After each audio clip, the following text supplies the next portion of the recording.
Graça e paz, meus irmãos, como é que vocês estão? Estamos aqui começando mais um episódio aqui da nossa série de exposições do Evangelho segundo escreveu Marcos. Hoje nós iremos falar sobre Jesus, 4 amigos e um milagre. Jesus, 4 amigos e um milagre. Nós estamos aqui toda semana produzindo aqui um conteúdo aqui no nosso canal, o canal Palavra Viva. Eu quero desde já que, se você ainda não é inscrito, se inscreva aqui no nosso canal, deixa aí também o seu joinha, compartilhe. E você aí, toda semana, você me dá esse privilégio de ter você aqui no nosso canal, ter aqui consumindo nosso conteúdo, mas eu não sei quem é você. Eu queria que você deixasse aqui nos comentários quem é você, de onde você nos acompanha. Nós queremos te conhecer também, isso é muito abençoador quando a gente sabe quem nós estamos atingindo. Nós sabemos que a internet alcança aí o Brasil e o mundo, mas muitas vezes você está aqui bem pertinho de mim, eu nem sei quem é você, e tem aqui acompanhado o nosso canal, tem prestigiado aqui todo o conteúdo que nós temos aqui produzido. Então deixa aqui o seu comentário, isso também nos ajuda a conhecer um pouco mais a respeito de vocês. Mas vamos então, sem perda de tempo, rodar aí a nossa vinheta. E nós vamos voltar com esse tema, Jesus, 4 amigos e um milagre. Você também, se não é inscrito lá no canal MQ Podcasts, o link está aqui também na descrição. Lá nós temos um conteúdo também semanal, abençoador. Eu gravo toda semana com o presbítero Gediel. Estamos gravando sobre família, revista da CPAD. Esse trimestre fala sobre família e tem sido muito abençoador. Você também pode estar nos acompanhando lá pelo canal MQ Podcast. Toda sexta-feira às 19h58 tem lá um conteúdo abençoado para vocês. Então fique aí e nós voltamos já já.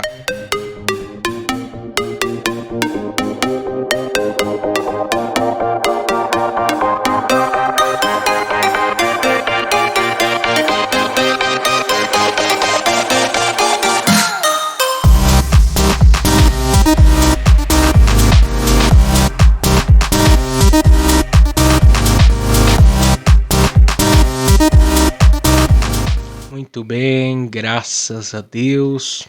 Vamos partir para a exposição da Palavra de Deus.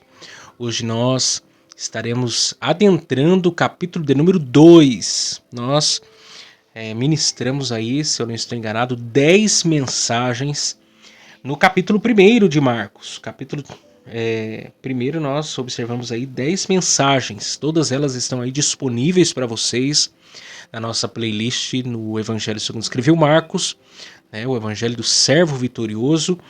E nós vamos adentrar hoje no capítulo 2 do Evangelho segundo escreveu Marcos, e vamos passear aí algumas semanas sobre esse tema. Tenho me detido esses últimos dias a estudar esse capítulo e Deus tem ministrado muitas coisas ao meu coração que nós iremos aqui compartilhar com vocês ao longo aqui da nossa caminhada, da nossa exposição nesse livro tão abençoador sobre a história, a biografia de Jesus, as obras, os ensinos de Jesus aqui para nós.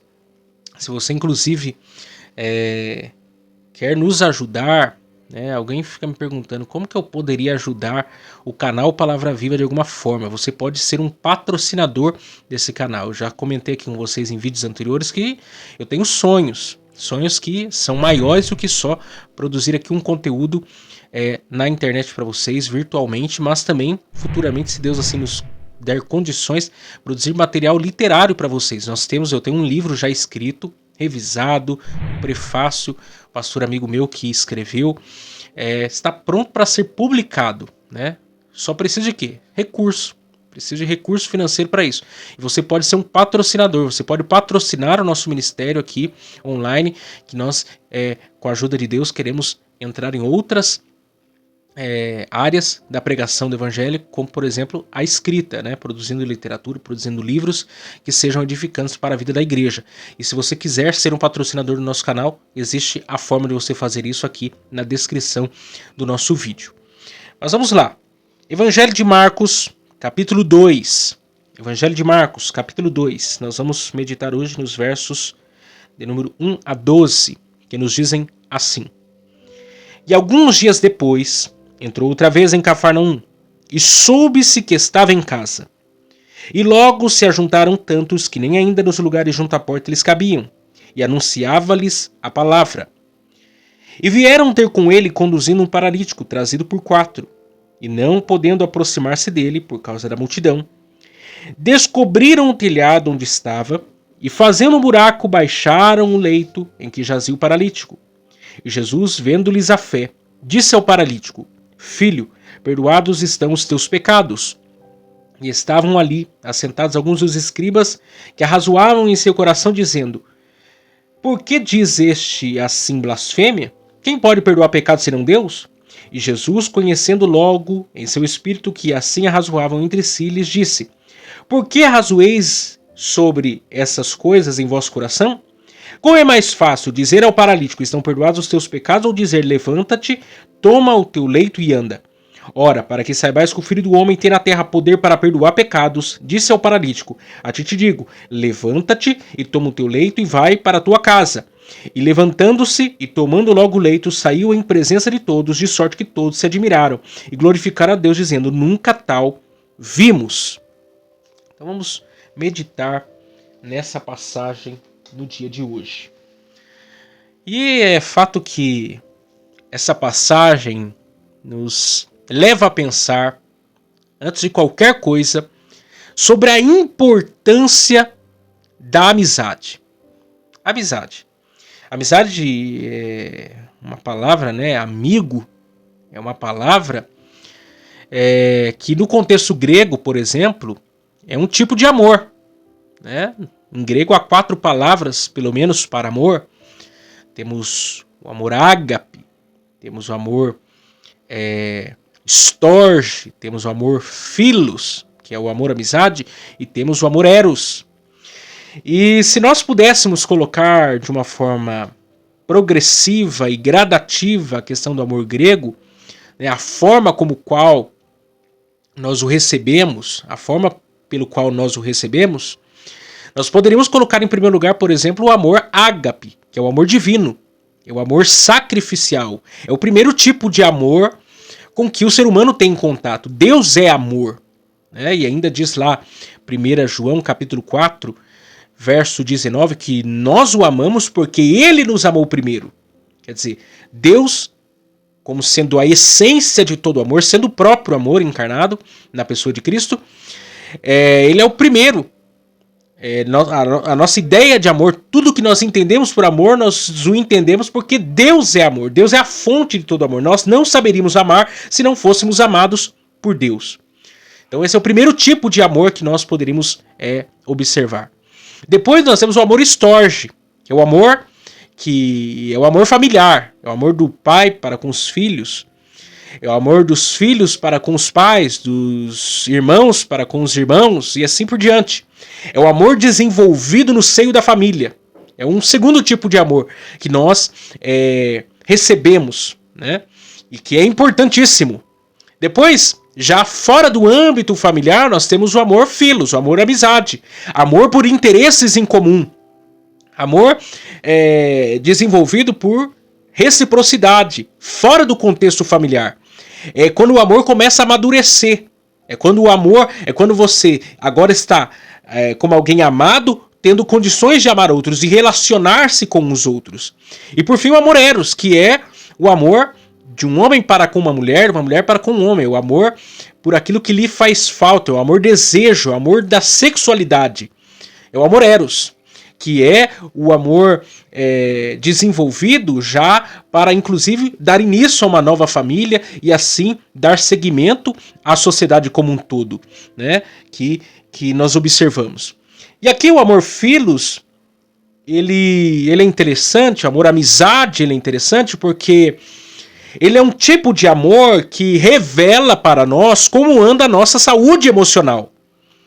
Pessoas que têm amigos, né?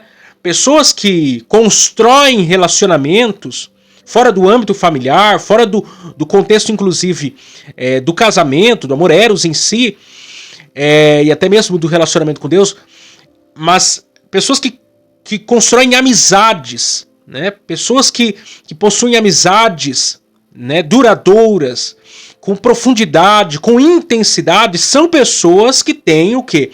uma boa saúde emocional, um distintivo, diria eu, um selo, diria eu, de que a pessoa tem uma saúde emocional boa, é que ela é uma pessoa que tem condições de ter amigos. É uma pessoa que consegue se relacionar com outros, fazer amigos e manter esses relacionamentos, manter essas amizades a longo prazo. Porque para você ter um bom relacionamento com outros, em primeiro lugar, você tem que ter um bom relacionamento consigo mesmo. Isso caracteriza saúde emocional. Isso caracteriza que você tem equilíbrio. Você consegue se relacionar consigo mesmo para depois você conseguir se relacionar com o outro. Porque isso tem a ver com o que? Vida emocional. Conhece-te a ti mesmo, como Sócrates vai dizer. Né? Eu sei quem eu sou, porque sou, para onde vou e para quem eu sou. Quer dizer, eu tenho um bom relacionamento comigo mesmo, eu tenho uma identidade. Eu sei quem eu sou. Eu sei como me desenvolver no mundo. Para então eu conseguir ter um bom relacionamento o quê? Sentimental. Eu tenho vida emocional e eu tenho vida sentimental. O sentimental não tem a ver só com marido e mulher, mas com todos os relacionamentos que os seres humanos constroem ao longo da sua vida. Né? Que conseguem levar adiante uma amizade profunda, duradoura, né? Ainda alguém diz que o que caracteriza uma pessoa com saúde emocional, uma pessoa bem, uma pessoa que tem uma saúde emocional boa, é uma pessoa que consegue fazer amigos, manter essas amizades a longo prazo e com profundidade suficiente, não amizades ou relacionamentos superficiais, mas profundos, com intensidade, com concretude. E isso prova a saúde emocional. Agora, pessoas que não mantêm, né, relacionamentos, até fazem amizades, mas não mantêm essas amizades a longo prazo, não têm profundidade nesses relacionamentos, são pessoas que provavelmente têm problemas emocionais sérios, porque elas não conseguem se relacionar bem consigo próprio, consigo mesmo, e obviamente não vai conseguir se relacionar bem com outras pessoas. Eu acho isso lindo porque Deus, que é um Deus, três pessoas distintas, ou seja, Deus em si, na sua essência, ele é relacional. A comunhão, a unidade entre as três pessoas da Trindade, né? Nenhum pisa no pé do outro, e não há crise de identidade um para com o outro. O pai não é o filho não é o pai, o filho não é o espírito. Cada um tem a sua identidade. É um Deus, três pessoas distintas, estão em harmonia, em unidade. E eles se relacionam, eles têm um relacionamento orgânico e um relacionamento coeso entre eles. Não há contradição no relacionamento entre as três pessoas da Trindade.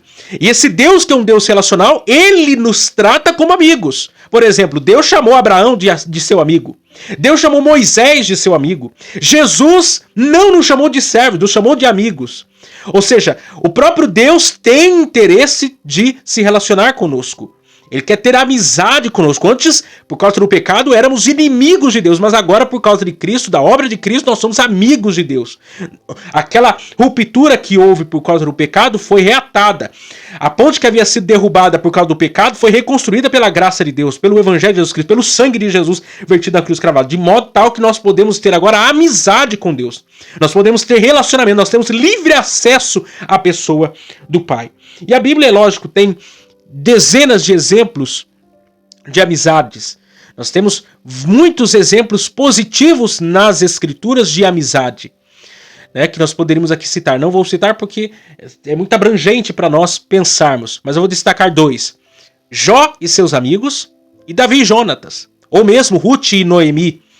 São exemplos de amizade assim imprescindíveis. Alguém vai dizer assim: nossa, mas Jó e seus amigos? Sim, Jó e seus amigos, a despeito dos amigos de Jó construir uma teologia em cima do sofrimento de Jó, foi apenas aqueles amigos que chegaram diante do problema de Jó, sentaram e choraram com Jó. Estiveram com ele diante do seu sofrimento. Isso é amigo. Amigo é quem se aproxima de você quando você não tem nada para oferecer em troca. Amigo é aquele que decide permanecer com você mesmo quando você não tem nada para lhe dar em troca, como uma devolutiva. Né? Como Jonatas e Davi. Jonatas, filho do rei Saul, possível sucessor do trono, era para ser o quê? Inimigo de Davi. Porque ele sabia que a unção para ser rei de Israel estava sobre Davi, não sobre ele. O continuador da promessa estava em Davi, não nele. E mesmo assim, Davi e Jonatas tinham o quê? Uma profunda amizade, de tal maneira que depois da morte de Jonatas, como de Saul, Davi honra Jonatas, dando o quê? Favor, misericórdia para o seu filho Mefibosete, colocando ele na mesa do rei, comendo do pão que era servido na mesa do rei. Isso até o fim da vida de Mefibosete. Isso prova o quê? Que havia respeito, que havia admiração entre eles. É uma amizade linda, como o próprio exemplo de Ruth e Noemi. Noemi tinha 2 filhos, Órfã e Ruth casaram-se com seus filhos, Malom e Quilion. Morreram os 2 filhos. A própria Noemi ficou viúva. Órfã voltou para a casa dos pais. E a Ruth decidiu o quê? Abandonar sua terra. Ruth decidiu abandonar seu Deus do passado. Decidiu dar um fim na sua vida pregressa. E decidiu construir uma nova vida ao lado da sua sogra. E mostra aí amizade, fidelidade, companheirismo, renúncias. E Deus fez um milagre poderoso, vocês sabem da história, de uma amizade que surge entre nora e sogra. O que é, em muitos casos, algo complicado. Mas é isso que Deus faz. Então dá uma amizade verdadeira. Então, essa passagem a qual nós lemos vai nos falar de 4 amigos. Vai nos contar uma história linda da amizade. Vai nos contar uma história linda de amizade. E o que uma amizade verdadeira pode causar na vida de alguém. Aqui nós vemos o impacto de amizades abençoadoras, amizades saudáveis na vida uns dos outros. Para você ver como Deus ama isso, como Deus se inclina para isso. Ainda lá o texto de Malaquias 3,16 diz que cada um compartilhava com seu companheiro, seu amigo, as lutas, as dificuldades. E Deus atentava, parava e ouvia. E escrevia tudo o que? No seu livro. Deus ele acha lindo quando há comunhão entre os seus filhos. Um pai fica alegre, um pai fica feliz quando há comunhão entre os seus filhos. E ele se inclina, ele atenta, ele anota e ele honra. Ele honra o amigo, ele honra os colegas, ele honra cada qual. Porque há essa amizade, essa sintonia. A amizade é algo de Deus. Bons relacionamentos é algo de Deus. Deus habita nisso. Deus tem prazer nisso. Que haja comunhão entre os seus filhos. E aqui nós vamos observar essa amizade desses 4 amigos para com esse paralítico. Nós vamos observar essa passagem que Jesus nos apresenta a amizade desses 4 amigos. No capítulo 1, nós observamos todo um relato, toda uma exposição de João Marcos sobre o início do ministério de Jesus. E agora aqui no capítulo 2, ele dá seguimento e começa a contar sobre esse milagre que acontece na cidade de Cafarnaum. No capítulo 1, Jesus havia estado numa turnê na região da Galileia, né? Havia percorrido várias cidades da Galileia, curando os enfermos, expulsando os demônios, anunciando a chegada do reino de Deus. Numa dessas cidades, por exemplo, houve um milagre relatado em Marcos capítulo 1, versos 40 a 45, do leproso que foi purificado. E depois dessa turnê evangelística de Jesus pela região da Galileia, Jesus voltou para Cafarnaum. Lembrando que Jesus havia estabelecido residência em Cafarnaum durante os seus 3 anos e meio de ministério. E ele volta então para Cafarnaum e ali começa a ser relatado para nós o que vai acontecer na casa a qual Jesus está residindo, na casa a qual Jesus está morando. E aí nós podemos observar aí, em primeiro ponto dessa passagem, que é Jesus e a multidão. Observe aí comigo o que está em Marcos capítulo 2, verso de número 1. E alguns dias depois, entrou outra vez em Cafarnaum e soube-se que estava em casa. Então veja bem, depois dessa turnê de pregação, de milagres, Jesus voltou para casa. E nós não podemos perder de vista que Jesus é 100% Deus e Jesus é 100% homem. Jesus, né, como qualquer um de nós, depois de uma viagem, porque ir para uma viagem é uma coisa, voltar de uma viagem é outra. Quando a gente vai viajar, a gente tá animado, a gente tá descansado, a gente quer curtir. Mas quando você volta de viagem, você tá cansado. Você não vê a hora de ver a sua casa, você não vê a hora de comer a comida que você prepara, você não vê a hora de dormir na sua cama, você não vê a hora de usar o seu banheiro, de tomar o banho no seu banheiro, de ter as suas coisas. A casa da gente é o melhor lugar do mundo. Não tem lugar melhor do mundo que a casa da gente. E Jesus estava o quê? Voltando de viagem. E Jesus estava o quê? Como qualquer um de nós, cansado, fadigado, queria estar em casa.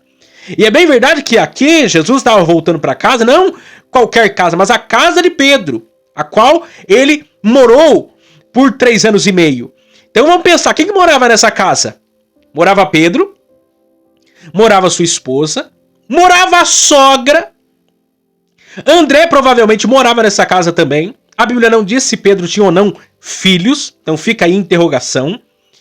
E agora mora Jesus. Então, Jesus chegou de viagem, a casa já estava cheia. Já tinha ali Pedro, sua esposa, a sogra, André, Jesus. 5 pessoas numa casa. Lembrando que uma casa naqueles dias, provavelmente de um cômodo apenas, porque as casas dos judeus naqueles dias eram uma casa de um cômodo apenas. Com 2 ou 3 janelas apenas e uma apenas porta de acesso. Do lado de fora uma escada, né? Porque o telhado não era muito alto, mas havia uma escada de acesso ao telhado. Inclusive, em dias de verão, em dias de muito calor, as pessoas dormiam em cima do telhado, né? Que havia madeira, terra, que eles colocavam no telhado, um telhado plano. E, quer dizer, a casa já estava cheia. A casa já estava cheia. Só que olha só o que diz o texto. Marcos capítulo 2, verso 1, parte B e verso 2. E soube-se que estava em casa. E logo se ajuntaram tantos que nem ainda nos lugares junto à porta eles cabiam. E anunciava-lhes a palavra. Se você voltar comigo lá no capítulo 1, no verso de número 32 e 33, Jesus havia estado pela manhã na sinagoga. Lá ele expulsou o demônio de um homem que estava possesso, que estava com espírito imundo. E diz o verso 28 que a fama de Jesus havia o que? Percorrido por toda a província da Galileia. Depois à tarde, Jesus havia realizado um milagre na casa de Pedro. Jesus curou a sogra de Pedro. Ela que estava não com qualquer febre, mas uma febre malária. Jesus livrou ela da morte, do vale da sombra da morte. Ela estava impossibilitada na cama, agonizando as dores da morte. E Jesus restabeleceu a saúde dela, de modo que ela se levantou e serviu-os.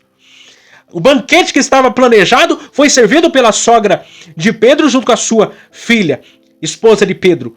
E aí, à noite, verso de número 32, e tendo chegado a tarde aqui à noite, quando já estava se pondo o sol, trouxeram-lhe todos os que se achavam enfermos e os endemoniados, e toda a cidade se ajuntou junto à porta. Ou seja, alguns dias antes de Jesus viajar, já havia acontecido esse fato, esse episódio. Pessoas ouviram falar de Jesus, da autoridade que Jesus tinha, e eles queriam ver milagres. Eles tinham suas demandas, eles tinham suas necessidades. Eles foram para a porta da casa de Pedro. Vale lembrar que naqueles dias, naquela cultura, se a porta da casa estivesse aberta, as pessoas poderiam se sentir convidadas para entrar na casa. Aí você pensa no prejuízo que era. Jesus não andava desacompanhado.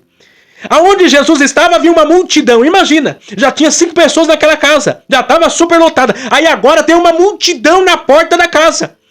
Jesus o quê? Fazendo milagres, sinais, prodígios, maravilhas. Jesus viajou, estava cansado, estava estressado, queria sua casa, queria descansar, queria repouso. Mas de repente alguém soube que ele estava em casa e todo mundo foi para dentro da casa de Pedro de novo. A casa se encheu e aquele momento, a despeito do cansaço, a despeito de todas as coisas, o quê? Jesus o quê? Fez aquela casa uma casa de oração. Jesus anunciou-lhes o evangelho. Jesus realizou milagres. Jesus fez ali um culto de louvor e adoração a Deus. Porque na verdade é isso que acontece quando Jesus vem morar na casa da gente. Quando Jesus vem morar na nossa casa, alguém fica sabendo que lá acontece milagre. Alguém fica sabendo que alguém ora lá e a resposta de oração. Alguém sabe que tem uma palavra de fé, de esperança, de conforto. Por quê? Porque Jesus está na casa. Jesus está morando na casa. Eu fico pensando, se Jesus morar na tua casa, será que o povo da sua rua não vai querer saber de Jesus, de conhecer Jesus lá não? Será que não vão bater na sua porta, não vão tocar a sua campainha e dizer assim, olha, eu preciso de uma oração, eu preciso de uma palavra, eu preciso de uma orientação, eu tô com problema com o filho, eu tô com problema no casamento, eu tô com uma enfermidade, será que você não pode me orientar? Por quê? Porque se Jesus estiver na casa da gente, a nossa casa se torna uma casa de oração, a nossa casa se torna uma casa de milagres, a nossa casa se torna um lugar onde a presença de Deus é manifestada. As pessoas querem o que? Se aproximar de nós. Por quê? Por causa de Jesus. A casa de Pedro se tornou o que? Um lugar propício para a pregação do evangelho. Esse é o relacionamento de Jesus com a multidão. Jesus estava morando na casa de Pedro e por causa disso uma multidão sedenta, necessitada de milagres, necessitada de uma palavra, o que? Se achegou à porta. Se achegou o que? Da casa de Pedro. Eu acho isso interessante porque Pedro poderia ter visto todas as impossibilidades possíveis para que isso não acontecesse. Mas não, a porta da casa estava aberta. Jesus poderia ter dispensado a multidão, mandado eles voltar no dia seguinte, mas não, Jesus recebeu eles. Por quê? Porque esse era o propósito de Jesus. Esse era o desejo de Jesus, anunciar o reino de Deus. A multidão está aflita, ansiosa, depressiva, cheia de problemas e Jesus estava pronto ali para os servir. É por isso que a orientação é traga os enfermos, traga os endemoniados, traga todos aqueles que necessitam. Por quê? Porque Jesus ainda pode fazer milagres. Ainda Jesus é o mesmo ontem, hoje e eternamente. A nossa casa, a porta da nossa casa tem que estar aberta. As pessoas precisam se sentir convidadas a ir à nossa casa, a estar presente. Nós vivemos num dia em que, por um clique, nós nos conectamos com o mundo. Só que nós estamos vivendo uma contradição. Nós muitas vezes nos aproximamos de quem está longe, mas afastamos-nos de quem está perto. Muitas vezes nós temos acesso ao mundo por um clique, mas não conseguimos nos relacionar com as pessoas que estão à nossa volta. Não queremos abrir a porta da nossa casa, não queremos colocar as pessoas sentadas à nossa mesa. E sentar à mesa é lugar o quê? De comunhão, é lugar de unidade, é lugar de celebração, é lugar de profecia, de sonho, de revelação, é lugar o quê? Onde a presença de Deus se manifesta. É lugar de caridade. É lugar de dividir a carga uns dos outros. Esse é o lugar em que esse é o lugar da mesa. A mesa é lugar para isso. Só que a porta da casa o que precisa estar aberta. Nós compartilhamos o evangelho, nós vamos ver nas semanas seguintes que Jesus compartilhava as boas novas do reino de Deus, o que é assentado à mesa. A mesa é o lugar que o evangelho que é proclamado. E aqui nós estamos vendo Jesus se relacionando com a multidão, o que? Em casa, à mesa, falando do reino de Deus, das boas novas do reino de Deus. E segundo, Jesus e os 4 amigos. Veja bem, diante desse contexto, vai acontecer um dos episódios mais lindos do ministério de Jesus. Porque o milagre aqui realizado aconteceu mais por causa da fé dos 4 amigos do que pela fé do paralítico. Observe aí comigo os versos 3 e 4. E vieram ter com ele, conduzindo um paralítico trazido por 4. E não podendo aproximar-se dele por causa da multidão, descobriram o telhado onde estava. E fazendo um buraco, baixaram o leito em que jazia o paralítico. E Jesus, vendo-lhes a fé, disse ao paralítico: Filho, perdoados estão os teus pecados. Perdoados estão os teus pecados. Então veja só. A fama de Jesus já havia corrido por toda a Galileia. Jesus já havia feito uma turnê pela Galileia. A fama de Jesus se espalhou. Se espalhou. E esses 4 amigos aqui, diante a fama de Jesus, de saberem quem Jesus é e do poder que Jesus tinha para realizar milagres, talvez até por meio de testemunho de alguém que viu um problema e agora viu alguém sendo restaurado, eles falam assim, não, nós temos aqui amigos. Nós temos aqui um amigo que tem um problema. Nós precisamos o quê? De uma solução. E aqui nós vemos uma amizade verdadeira. Por quê? Porque esses 4 amigos, eles se juntam para o bem de um, para o bem do paralítico. E aqui há 4 lições, né? 4 atitudes que esses paralíticos, que esses 4 amigos, que esses homens nos ensinam. Aqui 4 lições, 4 atitudes desses 4 homens em relação ao seu amigo paralítico. Em primeiro lugar, A compaixão. Essa é a primeira atitude deles. Eles tiveram compaixão do seu amigo paralítico. Eles se encheram de íntima compaixão. Eles pegaram a dor do paralítico e tomaram como se fosse sua. Eles tiveram o quê? Empatia. Nós falamos isso na semana passada. Jesus, quando viu o leproso, ele se encheu de íntima compaixão. A mesma coisa aconteceu aqui com esses 4 amigos. Essa é a maior, mais importante lição do ministério de Jesus, o amor. Sentir a dor do outro, sentir o peso da carga do outro, do sofrimento do outro, encher-se de íntima compaixão. Porque amor na Bíblia não é sentimento, amor na Bíblia é mandamento. Eu não preciso sentir para amar, eu preciso amar para sentir. Amor é carregado o quê? De atitudes, de atos. Ainda lá em Mateus capítulo 7, verso de número 12, diz que tudo que quereis que os homens os façam, fazei vós também. Isso é a lei e os profetas. Isso é o resumo da lei e os profetas. Ou seja, se eu quero amor, eu preciso amar. Se eu quero que alguém sinta o meu sofrimento, eu preciso sentir o sofrimento do outro. Esses 4 amigos se compadeceram do sofrimento desse paralítico. Eles olharam para o problema dele e falaram assim, não dá para aceitar isso que está acontecendo com o nosso amigo. Ele não pode continuar na situação a qual ele se encontra. Eles se compadeceram do sofrimento do outro. Eles se compadeceram do sofrimento dos outros. Ou seja, esse amor exige provas. Esse amor exige obras, testemunhos. Não é um amor subjetivo. Não é um amor qualquer. É um amor concreto, carregado de atitudes. Alguém se compadecendo, alguém chorando pelo sofrimento do outro, sentindo a dor do outro, fazendo aquilo que Jesus diz, chorar com os que choram. Eles se compadeceram. Mas eles não apenas se compadeceram, eles não apenas se encheram de íntima compaixão. Eles também o quê? Tiveram fé. A segunda atitude deles aqui é o quê? A fé. Eles tiveram fé. Porque seria muito conveniente eles apenas chorarem pelo problema do paralítico. Muitas vezes chorar com os que choram até é fácil. Mas eu não quero que uma pessoa apenas chore pelo meu problema. Eu quero que a pessoa use fé. Eu quero que alguém pegue a sua pouca fé e une com a minha pouca fé para aquela fé ficar uma fé fortalecida, uma fé grande e Deus intervir na minha causa. Esses homens não apenas choraram e se compadeceram pelo problema do paralítico, mas eles usaram a fé, eles tiveram fé. E a fé, ela vem antes da ação. A fé, ela enxerga o ideal diante o real. A fé, ela faz o homem ver o impossível se tornar possível diante o improvável. Esses homens aqui, o que? Usaram de fé. Eles olharam para o problema dele e falaram assim, não, nós vamos fazer alguma coisa. Não dá para aceitar que ele continue nessa situação. Eu ouvi falar de Jesus. Jesus pode resolver o problema. Ou seja, a fé deles não era uma fé na fé. A fé deles era uma fé em Jesus. Eles ouviram falar de Jesus. Ouviram falar que Jesus curava os enfermos. Que para Jesus não havia nenhuma impossibilidade. Eles falaram assim, nós precisamos o quê? Usar nossa fé e levar esse paralítico até Jesus. Levar o nosso amigo até Jesus. Porque eu creio que Jesus pode fazer um milagre na vida dele. Isso é fé. Eles usaram fé.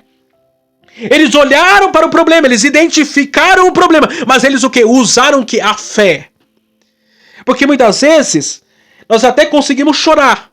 Muitas vezes nós até conseguimos identificar o problema. Mas a questão é, nós precisamos usar a fé. Nós precisamos o quê? Agir com fé. Nós precisamos parar de agir pela incredulidade e começarmos a nos mover pela fé. Foi o que eles fizeram aqui. Eles tiveram fé. Eles se compadeceram e eles usaram a fé. Eles juntaram a fé uns dos outros para ver o milagre acontecer na vida deles. Porque isso é de fundamental importância. Terceira atitude deles, a disposição. Eles se disponibilizaram. Porque veja bem, eles sentiram a dor do seu amigo paralítico. Eles usaram a fé, mas a fé sem obras, diz a palavra de Deus, é morta. Tiago 2,19 diz que fé sem obras é morta. Não adianta eu ter fé. A fé exige o quê? Atitudes. A fé exige obras. A fé exige que eu faça alguma coisa. Foi o que eles fizeram aqui. Eles sentiram a dor do seu amigo. Eles tiveram fé, mas eles se colocaram à disposição para ver o milagre acontecer. Porque imagine como era a vida desse paralítico, gente. Um paralítico, nos dias atuais, já vive numa vida de prostração. Impossibilitado. Agora imagine 2000 anos atrás. A Bíblia não diz como que ele ficou paralítico, se ele nasceu paralítico ou se ele se tornou paralítico depois. O fato é que a vida dele não estava boa. Eles se compadecem do problema do paralítico. Eles olham para aquele problema e falam assim, não, eu creio que Deus pode reverter, isso é fé. Mas o que nós precisamos fazer para que isso aconteça? Nós precisamos levar ele até Jesus. Aonde está Jesus? Jesus está em Cafarnaum. A Bíblia não diz aonde que eles moravam. Se era próximo, se era num bairro diferente, se era numa cidade diferente. Mas imagine a mão de obra que foi. Imagine quantos quilômetros eles tiveram que caminhar e eles não viram nenhum empecilho. Eles não se importaram com o peso do paralítico e com a distância que eles teriam que percorrer até chegar a Jesus. Eles não se preocuparam com a multidão que bloqueava o caminho, com o trabalho que queriam ter para destelhar o telhado. Para descer aquele paralítico por cordas até que ele se introduzisse na presença de Jesus. Eles não viram nenhum obstáculo. Eles simplesmente se disponibilizaram e fizeram alguma coisa. Fé exige atitudes. Fé exige obras. Peraí, Jesus está onde? Jesus está em Cafarnaum, então nós vamos levar ele lá em Cafarnaum. Eu sei que ele pode fazer um milagre. Ah, mas ele pesa 100 quilos, ele pesa 40 quilos, ele pesa 60 quilos, não interessa. Pega cada um numa ponta e nós vamos caminhar ele. Quando cansar, a gente dá uma parada. Quando descansarmos, continuamos andando, mas nós vamos chegar até Jesus. Porque imagina, você já carregou uma mala de mão? Você anda uns 10 minutos, você troca de mão. Porque cansa. Começa a dar dor nos ombros. A perna começa a ficar cansada. Imagina esses homens. A distância nós não sabemos, mas não sabemos o peso do paralítico, não sabemos qual era a dificuldade, não tinha maca de rodinha, não tinha ambulância, tinha Uber, não tinha táxi, tinha Viva Pina, não tinha nada disso. Eles simplesmente levaram o paralítico. Não tinha estrada asfaltada, não tinha uma ambulância, não tinha nada. No meio do caminho tinha talvez sol quente, ou chuva, ou frio. Não sabemos se eles saíram de manhã e chegaram à noite. Não sabemos se saíram de tarde para chegar de madrugada. Não sabemos que hora que eles chegaram. Sabemos que eles foram. Eles atravessaram todos os desafios. Eles se disponibilizaram.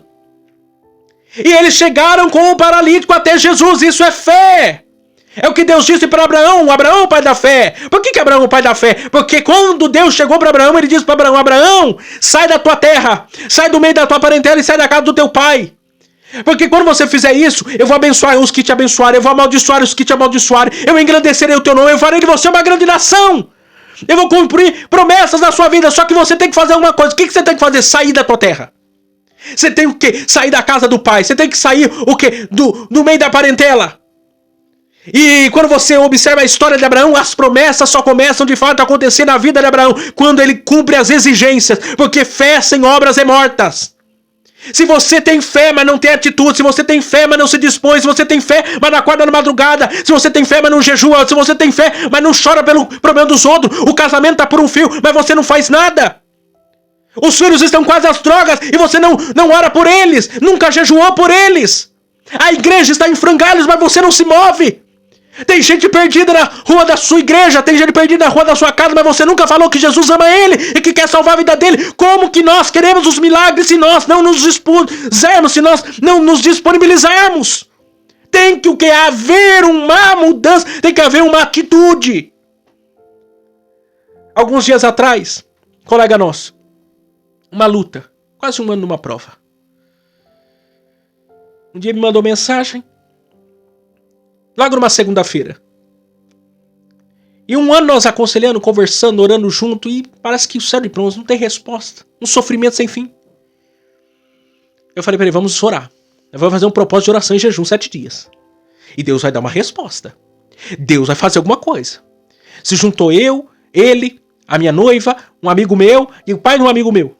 E por durante 7 dias nós oramos e jejuamos. E a minha oração era, Deus, fala com esse homem. Entra com a providência, dá resposta pra ele, dá uma luz no fim do túnel, faz piscar um pisca-pisca aí, mas alguma direção dá pra ele. Terminamos o propósito, passou-se uma semana, houve retiro de Páscoa.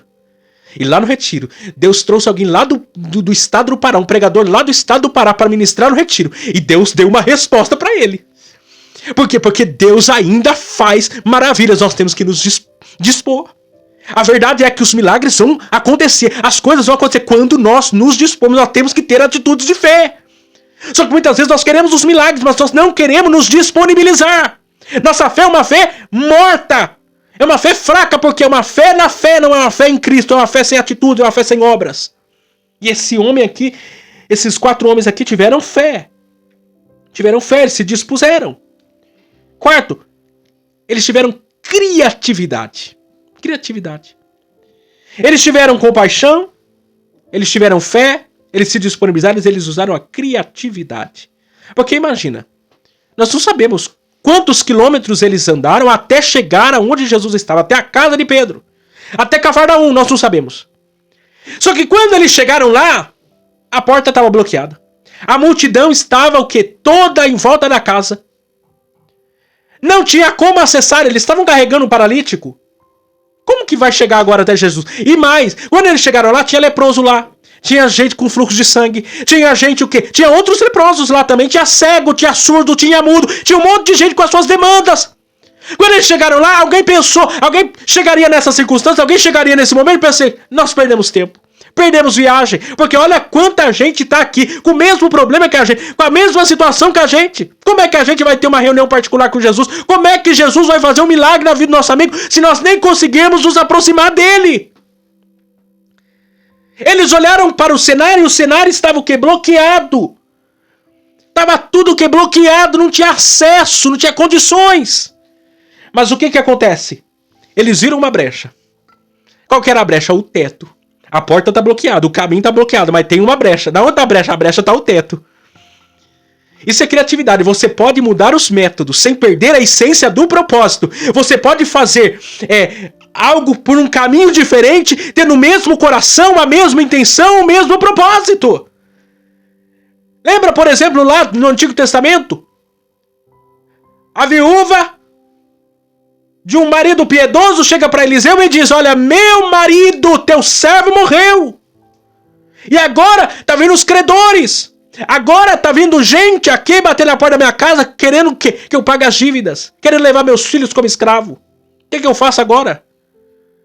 O que Eliseu disse para a mulher? Declara-me o que tem em casa. Ah, tua serva não tem em casa senão uma botija de azeite. A gente não tem senão vasos. Então traga-me vasos. Porque eu vou orar e vai o quê? Haver multiplicação. Você vai vender esse azeite. Você vai viver do resto. Uma multidão faminta. O que tem aí? 5 pães e 2 peixes. Me dá aqui. Levantou, deu graças, partiu, deu os apóstolos partiram, deram a multidão. Sobrou 12 cestos cheios de pães. Por quê? Porque ainda Deus faz milagre. Qual que é a brecha? Qual que é o caminho que está disponível, que você pode entrar? Use a criatividade. O milagre pode acontecer.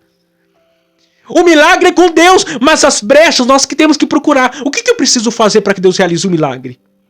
Esses homens olharam o telhado, ninguém estava no telhado. Falaram assim, vamos destelhar o telhado. Vamos subir a escada lateral, vamos destelhar o telhado, vamos baixar o paralítico em corda, mas vamos introduzir ele na presença de Jesus e o milagre vai acontecer. Criatividade. Ainda John Stott, num dos seus livros, que vale só pela frase, ele diz, crer também é pensar. Eles usaram de inteligência, eles usaram de sabedoria. E o povo de Deus é um povo sábio. Ele tem a unção do santo, ele sabe de tudo. Então use a criatividade, peça a Deus para iluminar você, para te dar sabedoria, porque o milagre às vezes está mais perto de você do que você imagina. Esses homens o que se encheram de compaixão, de fé, de disposição e de criatividade e colocaram o paralítico diante da presença de Jesus. As atitudes dele nos ensinam. As atitudes dele são uma forte lição para nós. Terceiro, Jesus e o paralítico. Então veja bem, o texto não diz quem esse paralítico era. O texto apenas nos diz que ele tinha o quê? 4 amigos. 4 amigos que o amavam. E amavam muito. O seu problema o impossibilitava de quase tudo. O que um paralítico fazia? Faça a experiência um dia. Fica deitado na cama prostrado, sem mover sem mover uma parte do corpo. Dependendo de que alguém que te dê água, te dê comida, te leve pro banheiro, te dê banho. Dependência total dos outros. Imagina como que é a vida de um paralítico. E não só de qualquer paralítico, mas um paralítico há 2000 anos atrás. Não tinha aposentadoria para deficiente físico. Esse homem aqui estava o quê? Na pobreza, no ostracismo existencial. Esse homem aqui estava rejeitado, carimbado pela sociedade, porque alguém que tinha um problema como esse, alguém olharia, tem algum pecado, tem algum problema, por isso que ele está assim, rejeitado. Vivendo o quê? De esmolas. Como que era a vida desse paralítico? Era a pior que você possa imaginar. Na depressão, sem vida, sem esperança, sem nada. E aí Jesus se relaciona com esse leproso, com esse paralítico. Olha só o que o texto diz. Marcos 2, 3, 4, 5 e 10 a 12. E vieram ter com ele conduzindo o paralítico trazido por 4. E não podendo aproximar-se dele por causa da multidão, descobriram o telhado onde estava. E fazendo um buraco, baixaram o leito em que jazia o paralítico. Jesus, vendo-lhes a fé, disse ao paralítico: Filho, perdoados estão os teus pecados. Ora, para que saibais que o Filho do Homem tem na terra poder para perdoar pecados, disse ao paralítico: A ti te digo, levanta-te e toma teu leito e vai para a tua casa. E levantou-se, tomou logo o leito e saiu em presença de todos, de sorte que todos se admiraram e glorificaram a Deus, dizendo: Nunca tal vimos. Veja bem, o milagre de Jesus foi completo na vida do paralítico. Em primeiro lugar, Jesus curou a sua identidade. Jesus curou a sua identidade. Em Marcos e Mateus, Jesus o chamou de filho. Em Lucas, o chamou de homem. Jesus não o chamou pelo seu problema. Jesus não o tratou pela sua deficiência. Jesus lhe deu o que? Dignidade. Lhe deu a dignidade que lhe era devida. Todos o tratavam como paralítico, mas Jesus o tratou por quem ele era filho. Jesus não estava apenas curando o seu físico. Jesus não estava preocupado apenas em curar o seu físico, de cuidar da atrofia do físico, mas estava preocupado em curar a sua alma, curar a sua psique, curar a sua autoestima, curar a sua história. Jesus estava preocupado com ele na sua totalidade. Ele chamou ele de filho. Filho é dignidade, é identidade. Filho é herança, filho é promessa, filho é bênção. Nós éramos o quê? Inimigos de Deus. Agora nós somos filhos de Deus. Não qualquer filho, filho de adoção. Alguém, o que me adotou, te deu o Espírito Santo. A prova que nós somos o quê? Filhos de Deus. Jesus nos chamou o quê? De filhos. Jesus deu a dignidade que ele merecia. Muitos querem nos tratar o quê? Pelo nosso problema. Muitos querem nos carimbar pelo nosso problema. Muitos querem o quê? Nos tratar pelo nosso problema. Muitos receberam palavras no passado, acreditaram nessas palavras, estão até hoje remoendo essas palavras e acreditando naquilo que disseram de si, enquanto Jesus nos chama de filhos. Enquanto Jesus está preocupado em nos tratar por quem de fato nós somos. Porque uma coisa é estar, outra coisa é ser. Estar é momentâneo, ser é definitivo. Uma coisa é estar paralítico, outra coisa é ser paralítico. Jesus nunca trata alguém pelo estar. Jesus sempre trata alguém pelo ser. E ele era o que? Filho.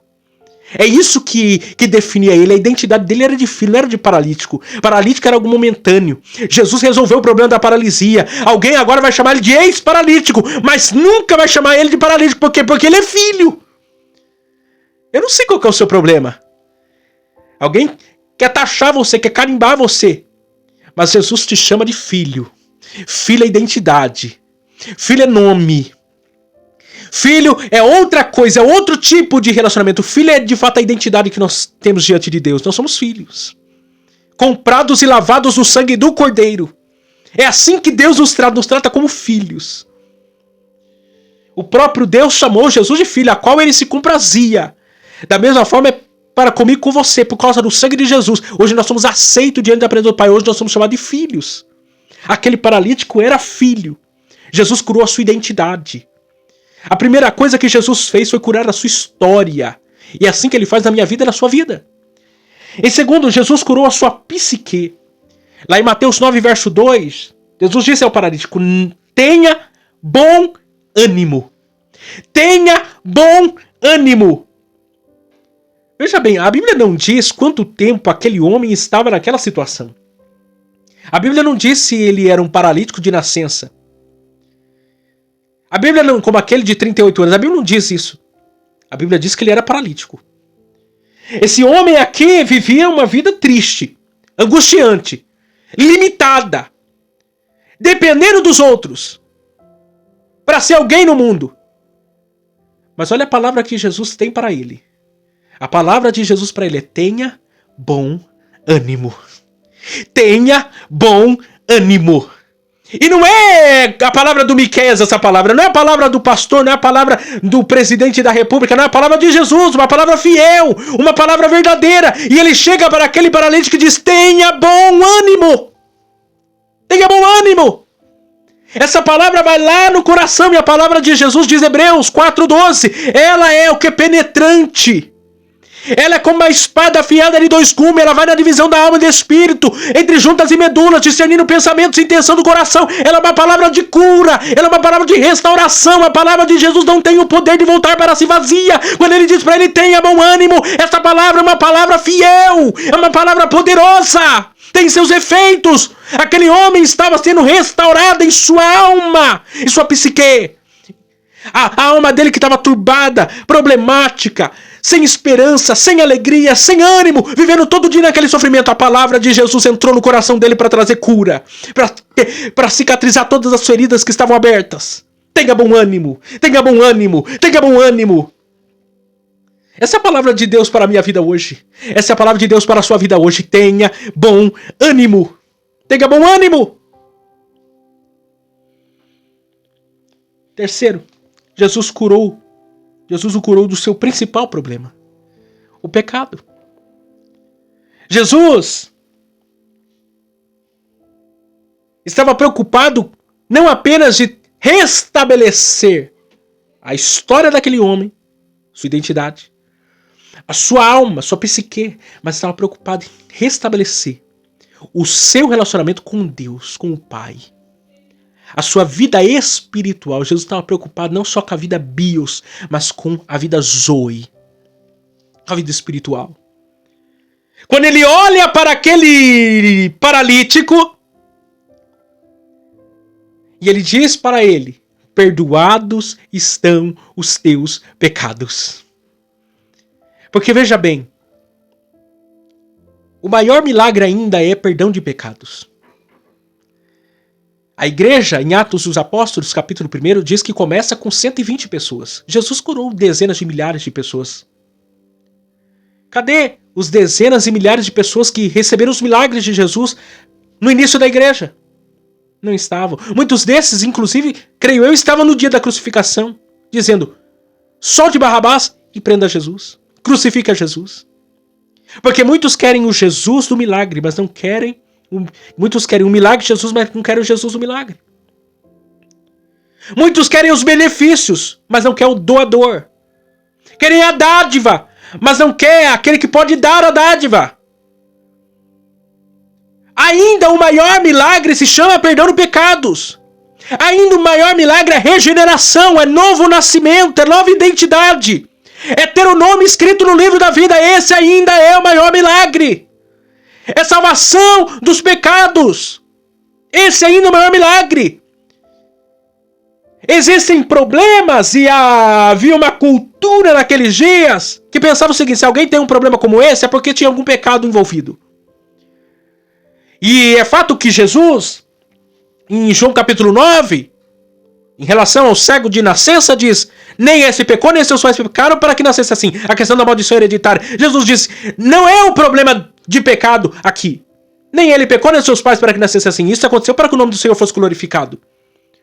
Mas existiam problemas de saúde atrelado a pecado? Sim. Quando você lê, por exemplo, o Evangelho de João mesmo, capítulo 5, versos 5 e 14, em que fala do paralítico no tanque de Betesda, lá o problema era o pecado. Jesus ainda diz: vai, não peques mais. Não cometa os mesmos erros. Lá tinha a ver com o pecado. A paralisia dele tinha a ver com o pecado. Aqui não.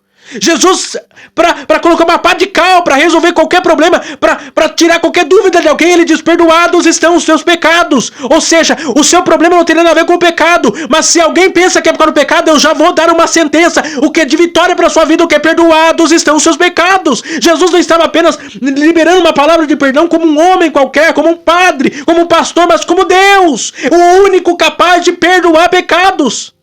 A verdade é que ninguém vai para o inferno por causa do pecado. As pessoas vão para o inferno porque não querem o perdão. O perdão está liberado para nós. Perdoados estão os pecados pelo sangue de Jesus vertido na cruz do Calvário. Jesus resolveu o maior problema, o problema do pecado, que só Jesus e só o sacrifício de Jesus pode resolver. E deu a ele uma nova vida, ele se tornou uma nova criatura em Cristo Jesus. Quarto lugar, Jesus curou o seu físico. Jesus curou sua identidade. Jesus curou sua psique. Jesus o curou do seu maior problema, o pecado. E Jesus então curou o seu físico. Jesus curou o seu físico. Veja bem, olha quantas coisas Jesus fez na vida desse paralítico. Alguém pensava que o problema maior dele era o fato dele não andar. Mas Jesus, ele sabe aonde estão os meus problemas e os seus problemas. Jesus sabe aonde está a paralisia. Jesus sabe aonde está a ferida. Jesus sabe onde precisa ser resolvido primeiro. Muitas coisas ainda não aconteceram na minha vida e na sua vida, porque Deus está trazendo curas em outras áreas, para então curar você e a mim daquilo que de fato mais nos deixa angustiados. Não adiantava Jesus curar o físico daquele homem se a história dele não fosse curada. Não adiantava Jesus curar o físico dele se a alma dele estivesse enferma. Não adiantava Jesus curar aquele homem se ele continuasse vivendo uma vida de pecado. Jesus trouxe uma cura completa para a vida daquele paralítico. Essa é a cura que nós precisamos. Essa é a cura que nós almejamos. É uma cura completa, é um Jesus que nos conhece, que nos sonda, que sabe aonde estão as cicatrizes, aonde está o pus. Onde está a úlcera que ele precisa curar em nós?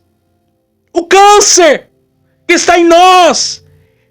Ele quer restabelecer a mim e a você completamente, de modo que ele diz para aquele homem: toma a tua cama, levanta e anda. Eu não sou apenas aquele que tem poder de perdoar pecados, eu tenho também poder e autoridade para dizer: levanta, toma a tua cama e anda. A autoridade de Jesus é completa em todas as áreas. É desse milagre que eu e você precisamos. Um milagre completo. Quarto lugar, Jesus e os religiosos. A fama de Jesus havia se espalhado por toda a Galileia, conforme Marcos 1:28. No capítulo 1, não houve nenhuma oposição ao ministério de Jesus. Mas aqui no 2 é diferente. Aqui aparecem escribas, fariseus e mestres da lei. Não numa visita ocasional, mas uma visita oficial do Sinédrio. Alguém indo pesquisar, alguém indo sondar o novo mestre de Israel daqueles dias. E eles, o quê? Começam a se opor a Jesus e ao seu ministério. Observe aí comigo, Marcos 2, 6-12. E aconteceu que, em um daqueles dias, estava ensinando e estavam ali assentados fariseus e doutores da lei que tinham vindo de todas as aldeias da Galileia, e da Judeia, e de Jerusalém. E a virtude do Senhor estava com ele para curar. Estavam ali assentados alguns dos escribas, que razoavam em seu coração, dizendo: por que diz este assim blasfêmia? Quem pode perdoar pecado senão Deus? E Jesus, conhecendo logo o seu espírito, que assim arrazoava entre si, lhes disse: por que razoeis sobre essas coisas em vosso coração? Qual é mais fácil, dizer ao paralítico: estão perdoados os teus pecados, ou dizer: levanta-te e toma teu leito e anda? Ora, para que saibais que o Filho do Homem tem na terra poder para perdoar pecados, disse ao paralítico: a ti te digo, levanta-te e toma teu leito e vai para a tua casa. E levantou-se, tomou logo o leito e saiu em presença de todos, de sorte que todos se admiraram e glorificaram a Deus, dizendo: nunca tal vimos. Veja bem, esses mestres, esses escribas, esses fariseus, eles negligenciaram as 4 evidências que provavam a divindade de Jesus. Primeiro, eles negligenciaram o poder onisciente de Jesus. Eles estavam ali julgando o fato de Jesus ter perdoado os pecados do paralítico. Não haviam se compadecido, não havia neles qualquer comoção pelas atitudes dos 4 amigos, de compaixão, de amor para com o problema do outro. Mas eles ficaram incomodados quando Jesus, ao ver o problema do paralítico, olhou para ele e disse: perdoados estão os teus pecados. Perdoados estão os seus pecados. Eles não verbalizaram, mas eles pensaram. E o poder onisciente de Jesus sondou-lhes o coração. Sondou-lhes o coração. Porque Jesus é Deus. E Jesus, ele sonda os corações. Ele sonda o coração do homem. Jesus, ele conhece os pensamentos, as intenções, as motivações, os objetivos, os propósitos. Jesus, ele sabe os planos, ele sabe os sonhos. Ele vai lá na raiz. Ele é Deus. Ele é onisciente. E ele sondou o coração daqueles doutores da lei, cheio de ódio, cheio de inveja, cheio de oposição, sem um pingo de misericórdia. Jesus sondou o coração deles e eles negligenciaram o atributo de Deus em Jesus nele. Eles negligenciaram o atributo de Deus na pessoa de Cristo, o atributo da sua onisciência, aquele que sonda os corações. Só Jesus sonda os corações. Por causa do quê? Da sua malignidade, da sua pobreza espiritual, por causa da sua maldade. E Jesus o que? Sondou-lhe o coração. Eles negligenciaram isso. E muitos o negligenciam. Muitos estão vendo os outros sofrerem. Muitos estão vendo o seu amigo do lado padecer, mas não há misericórdia, não há amor, não há nada. Eles estão preocupados com o fato de alguém ver um milagre acontecer. Eles não se dispõem a nada, eles não fazem a nada, mas eles se opõem. Estão secos, são fariseus. Segundo, eles negligenciaram o poder expiatório de Jesus. Os religiosos daqueles dias acreditavam que doenças estavam intimamente conectadas a pecados. Na perspectiva deles, uma pessoa só poderia ser curada de algum mal se antes fosse perdoada de seus pecados. No entanto, aqui Jesus estava dando àquele homem perdão que só ele, como Deus, poderia dar. Porém, eles não criam que Jesus era Deus. Por isso, arrazoavam no seu coração dizendo que Jesus o quê? Blasfemava. Blasfemava. Jesus aqui é o Cordeiro de Deus que tira o pecado do mundo. Se tinha alguém que podia perdoar pecados, esse era Jesus. William Hendricks, em seu comentário sobre o assunto, ele diz: um poeta holandês chamou a culpa do homem de raiz de todos os problemas humanos. Um psicólogo inglês chamou o sentimento de uma pessoa que foi perdoada de a maior força curadora do mundo. E muitas vezes não se tem os especialistas, e quantas vezes não tem os especialistas dito que muitos pacientes poderiam ser dispensados de instituições de tratamento mental se simplesmente pudessem convencer a si mesmos de que nada mais os acusa. Poder-se-ia então imaginar que qualquer pessoa que ouvisse as palavras perdoadoras de Jesus ditas ao paralítico se alegraria em seu coração com aquele que lhe havia sido perdoado. Ou seja, ninguém vai para o inferno, como eu disse, por causa dos seus pecados, mas porque não quer o perdão, ou porque não aceita o perdão que já foi liberado na cruz do Calvário. A cura quando há perdão. Jesus é Deus, Jesus não é capaz de perdoar pecados. E aqueles homens religiosos, secos, não conseguiam identificar Jesus como Deus. Estavam com tanta luz diante dos seus olhos, porém estavam cegos. Homens profundamente conhecedores do Antigo Testamento esperavam inclusive o Messias, mas quando o Messias esteve diante deles, por causa da cegueira espiritual deles, não conseguiram contemplar Jesus. E Jesus não apenas é aquele que perdoa pecados, ele é aquele que diz: levanta, toma a tua cama e anda. Foi o que Jesus fez para que eles pudessem ver, mesmo vendo não creram. Terceiro, eles negligenciaram o poder de cura de Jesus. Eles, além de negligenciarem a onisciência e o poder expiatório de Jesus, eles não creram na sua capacidade de dizer para ele: levanta-te e anda. Diante das indagações de Jesus, eles ficaram calados, pois não queriam desafiar o mestre e serem ainda mais envergonhados. Jesus, no entanto, disse ao paralítico: levanta, toma a tua cama e anda. Isso é o que Jesus faz. Jesus tem autoridade. Jesus, ele não apenas prega aos ouvidos, ele prega aos olhos. Jesus não apenas perdoa pecados, ele faz paralítico andar. Ele não apenas ensina, mas ele demonstra com poder. Esse é Jesus. Aqueles religiosos tinham diante de si o grande eu sou e não conseguiram reconhecer por sua incredulidade. Porque a verdade é que existem dois tipos de Tomé. Existe o Tomé que precisa ver para crer, mas existe o Tomé que nem vendo crê. Mas o próprio apóstolo João, no seu evangelho, diz que mais bem-aventurados são aqueles que não viram, mas creram. Mas bem-aventurados são aqueles que não viram, mas creram. Esses homens nem vendo eles creram. Mas nós somos bem-aventurados, porque não vimos, mas cremos. Não vimos, não apalpamos o corpo de Jesus, não vimos os cravos em suas mãos, não vimos o seu lado furado, mas nós cremos. Nós somos bem-aventurados, nós somos felizes em Cristo Jesus. Quarto e último lugar. Eles negligenciaram o título messiânico de Jesus.